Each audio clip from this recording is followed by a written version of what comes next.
I work on sheetrock. I cut up sheetrock in my studio and tape the edges. It's a great surface because it's absorbent and the pots don't stick to it. And I have them in all different sizes. So now I have my base cleaned up.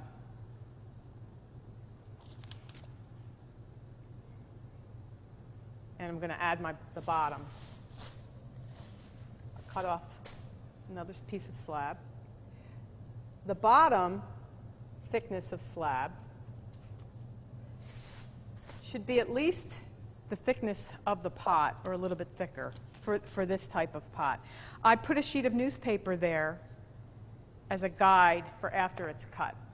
I don't usually cut out the bases of things ahead of time. Somehow that never seemed to work for me. So I just cut out a slab that's bigger than the base and set it on there. And lightly trace. Make sure you have some room around the edges of the bottom. And I lightly trace the bottom, flip it over, and score. And then slip. I take off the excess moisture from my slip. I keep a towel handy because you don't really need a ton. And I'll just run my finger around this edge to collect any of the cut marks. And I'll set it on there, keep it in the round if you want it to be round, which I do, and then kind of shimmy it and tap it.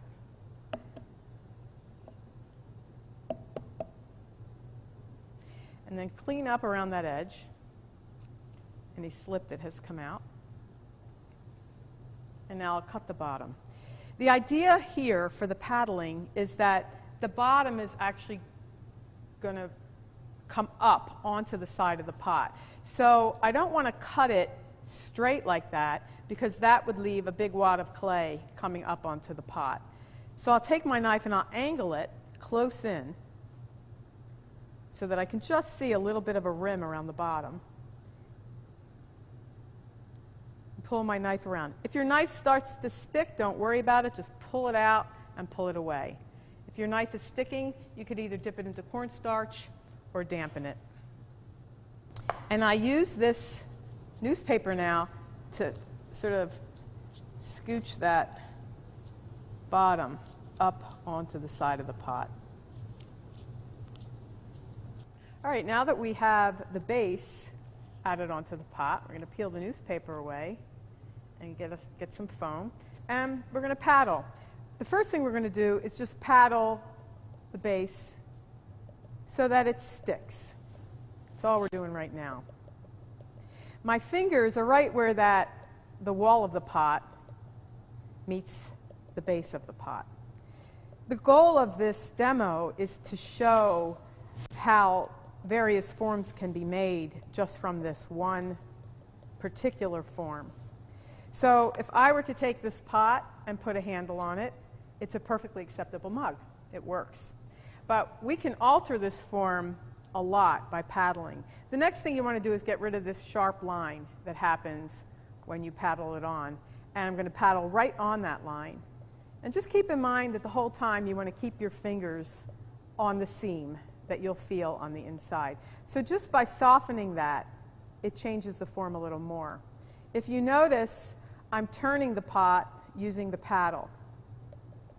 And I'm not hanging off of the edge. The pot is resting on the foam. Paddle it a little bit more, and it starts to soften the bottom of that form.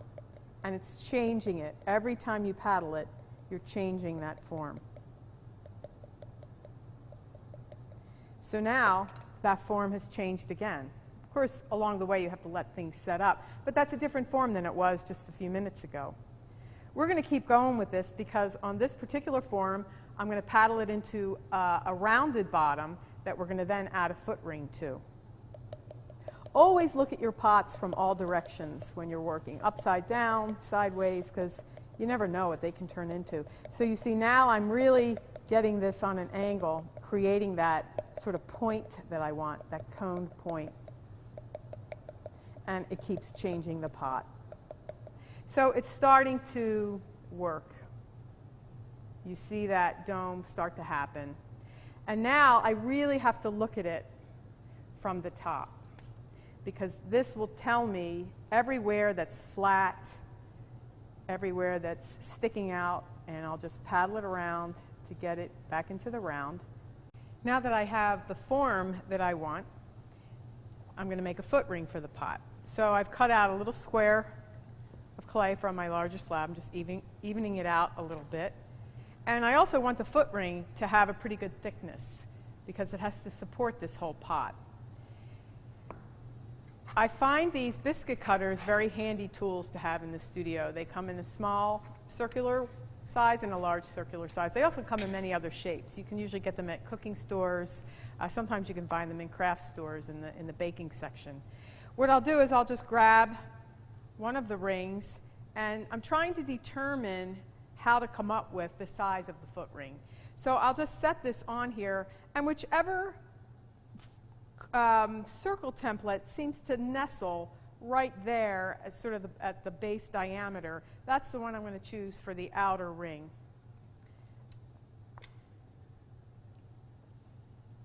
I will cornstarch the slab because these are metal rings and they tend to stick. In my own studio, I have a little container just filled with the cornstarch, and I just dust it, and sometimes you can dip that in. And I'll take my outer ring and cut. Pull that out. The next thing I need to decide is how high do I want the foot ring. I'm just going to roll that edge a little bit to soften it, and I will use my cloth to soften these edges because, again, it eliminates cleanup. You can also use a very thin piece of plastic if you don't have cloth. This is just a piece of pillowcase. The next thing I'm going to decide is how high do I want the foot ring. So I'll try a couple different circles in determining how high I want it. So I'll place this in the center of this, and whatever this measurement is becomes the height of the foot ring. I'd like the foot ring to be a little higher than that one. So just take this and center it. I just do it by eye and press in and pull that off.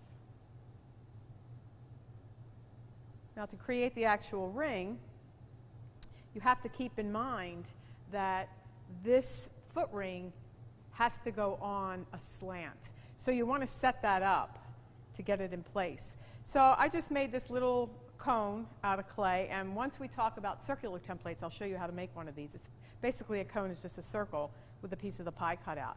And I'll take this and I'll center that circle on the point of the cone and push down. And what this does is it gives me the foot ring, but it also sets up the slant that I need to go onto the curve of the pot. So I'll take the pot again, and I'll set it here, and pull this off, and set it right on top there, and center it. And then just take this and sort of snug it in so that it's nicely attached. I'm not attaching it, it's just setting it in place.